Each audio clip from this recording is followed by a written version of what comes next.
যে কোনো ভয়েস বা অডিও এডিট করার জন্য লাক্সারিস অডিও এডিট সফটওয়্যারটার কোনো বিকল্প নেই। আপনারা হয়তো অনেকেই চিনেন লাক্সারিস অডিও এডিট। তো এটা দিয়ে আপনার ভয়েস অথবা যে কোনো গানের আপনি ডুপ্লিকেটও করতে পারবেন, আবার বিভিন্ন এডিট করে আপনার মনের মতো করতে পারবেন।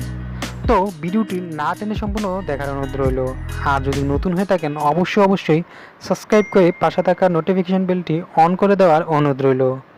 তাহলে চলুন ভিডিওটি শুরু করা যাক। তো প্রথমে চলে যাবেন আপনার ফোনের লাক্সারিস অডিও এডিটর সফটওয়্যারে। তো অডিটর সফটওয়্যারে ক্লিক করবেন। ক্লিক করার পর আপনার একটা অপশন আসবে, দেখেন আমার একটা অপশন আছে, কারণ আমি এর আগে একটা অডিও সিলেক্ট করে রেখেছি, তাই আপনারা নো দিবেন। তো প্রথমে একটা গান বা একটা অডিও সিলেক্ট করবেন। তো আমি সিলেক্ট করে নিয়েছি, দেখেন। তো সিলেক্ট করার পর যে থ্রি ডট মেনুতে ক্লিক করবেন। ক্লিক করার পর দেখেন ইফেক্ট লেখা আছে। তো ইফেক্টের লেখার পর দেখেন আমরা চেঞ্জ স্পিড মানে আপনার অডিওটা বাড়াইতে পারবেন, মানে দ্রুত করতে পারবেন, আবার একবারে স্লো করতে পারবেন। দ্রুত করলে আপনার অডিওটা তাড়াতাড়ি দ্রুত, দেখেন আমি কম বেশি করে নিচ্ছি। তো প্লাসের দিকে দিবেন। প্লাসের দিকে দিলে বুঝবেন যে চিকন কণ্ঠ হবে কিন্তু দ্রুত কথা বলবে। আর মাইনাসের দিকে নেবেন তো মোটা কথা হবে আর স্লো মোশন। তো আমি প্লাসের দিকে একটু রেখে আমি এডিট করতেছি, দেখেন ও অ্যাপ্লাই করে দিছি। তো আপনি তারপর চলে যাবেন নয়েজ রেডিয়েশন।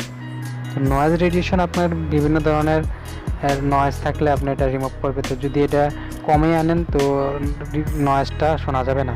তো আমি একটু কম বেশি করে অ্যাপ্লাই করে দিলাম, আপনারাও কম বেশি করে অ্যাপ্লাই করে দিবেন। তো তারপরে চলে যাবেন কম্প্রেসরটা হচ্ছে আপনার সাউন্ডটাকে বাড়াবে এবং কমাতেও পারবে। তো বেশি বাড়াতে হলে আপনি কম্প্রেসরের প্রথমটায় বাড়িয়ে দিতে পারবেন। তো আমি অ্যাপ্লাই ক্লিক করব। তো এটা বাড়িয়ে দিয়েছি আমি, মোটামুটি বাড়িয়ে দিয়ে বা কমিয়ে দিয়ে আপনারা যে কোনোভাবে এটাকে আপনার অডিওর সাথে ম্যাচ করে নিতে পারবেন।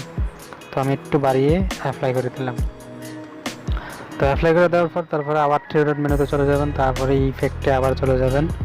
আমি থ্রি ডট মেনুতে চলে গেলাম, আবার ইফেক্টে চলে গেলাম। চলে যাওয়ার পর নয়েজ শেষ, এবার কম্প্রেসরে শেষ, এবার ইকো। তো ইকোটা আপনি উপরের অপশান এবং নিচের অপশান কম বেশি করে ইকো দিতে পারবেন, মানে ডাবল আওয়াজ যেটা ওকে বলে। তো কথা বলার সময় ডাবল আওয়াজে যে আমি বাড়িয়ে দিয়েছি, আবার একটু কমিয়ে দিতে পারবো। ঠিক আছে, কমিয়ে দিলে ভালো, কারণ ইকোটা অল্প ইকো করবে। তো যদি বাড়িয়ে দেন ইকোটা আওয়াজটা ডাবলভাবে 2-3 বার চলে আসবে। তো আমি একটু কমিয়ে দিয়েছি, কমিয়ে দিলে সাউন্ডটা একটু ভালো হয়। তাই আমি কমিয়ে দিয়ে অ্যাপ্লাইতে ক্লিক করব। তো আপনারাও একটু কম বেশি করে আপনারা চাইলে প্লে করে দেখতে পারেন, কোনো সমস্যা হবে না। তো আমি অ্যাপ্লাই ক্লিক করে দিয়েছি, দেখেন। তো এখানে সেভ অপশান আছে, ঠিক আছে। সেভ অপশানে আপনারা অডিওটার নাম লিখতে পারবেন। তো আমি একটু কাটিং করে আমি একটু নামটাম আগেরটাই রাখবো, আমি একটু কেটে, যাতে আমার ওই অডিওর সাথে আমার অডিওটা সিলেক্ট করতে পারি, মানে মনে রাখতে পারি, সেজন্য আমি একটু কাটিং করে সেভে দিয়ে দিচ্ছি। দেখেন সেভ হয়ে গেছে। তো মূলত আপনি এভাবে একটি অডিও বা ভয়েসের আপনি বিভিন্ন ধরনের বাড়িয়ে কমিয়ে আপনি ভয়েসটাকে আপনার মনের মতো করে রাখতে পারবেন। তো আশা করি ভিডিওটি ভালো লেগেছে। যদি ভালো লাগে থাকে অবশ্যই কমেন্ট বক্সে আপনার মন্তব্য জানাতে ভুলবেন না। ধন্যবাদ।